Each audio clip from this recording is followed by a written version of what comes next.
കഴിഞ്ഞ ദിവസം ഖത്തറിൽ വെച്ച് നടന്ന സംഭവം ഇന്ത്യൻ ഫുട്ബോൾ ചരിത്രത്തിന് തന്നെ ഒരിക്കലും മറക്കാൻ പറ്റാത്ത ഒരു ദിവസമായി മാറിയിരിക്കുകയാണ്.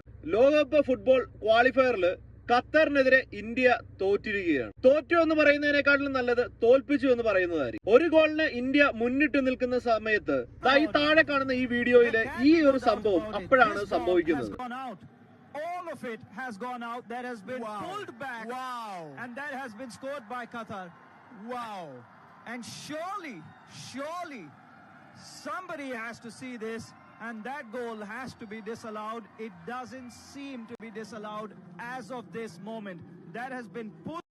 അതായത് അൽ ഹാഷിമി അൽ ഹുസൈൻ മൊഹിയുദ്ദീൻ എന്ന് പറയുന്ന 20 വയസ്സുള്ള ഖത്തറിന്റെ ഡിഫൻഡർ ആയിട്ടുള്ള മനുഷ്യൻ ഫുട്ബോൾ മൈതാനത്തെ ഏറ്റവും വലിയ ഒരു ചതിയൻ എന്ന് വേണമെങ്കിൽ ഇദ്ദേഹത്തെ നമുക്ക് വിശേഷിപ്പിക്കാം. ഇന്ത്യൻ ഗോൾ കീപ്പർ ആയിട്ടുള്ള ഗുർപ്രീതിന്റെ കയ്യിൽ നിന്ന് ലൈൻ കടന്ന് ഔട്ടിലേക്ക് പോയ ബോളിനെ വലിച്ചെടുത്ത് മൊഹിയുദ്ദീൻ സഹകളിക്കാരന് ഗോൾ അടിക്കാനായിട്ടുള്ള അവസരം ഉണ്ടാക്കി കൊടുക്കുകയായിരുന്നു.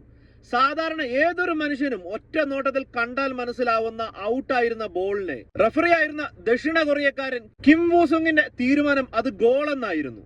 ഇത് കണ്ട എല്ലാ ആളുകളും അക്ഷരാർത്ഥത്തിൽ ഞെട്ടിപ്പോവുകയാണ് ചെയ്തത്. ഗോൾ കീപ്പറായിരിക്കുന്ന ഗുർപ്രീത് ലൈൻ റഫറിയുടെ നേരെ ഓടിച്ചെന്ന് അദ്ദേഹത്തിന് മുന്നിൽ കേണപേക്ഷിക്കുന്നത് നമുക്ക് കാണാമായിരുന്നു.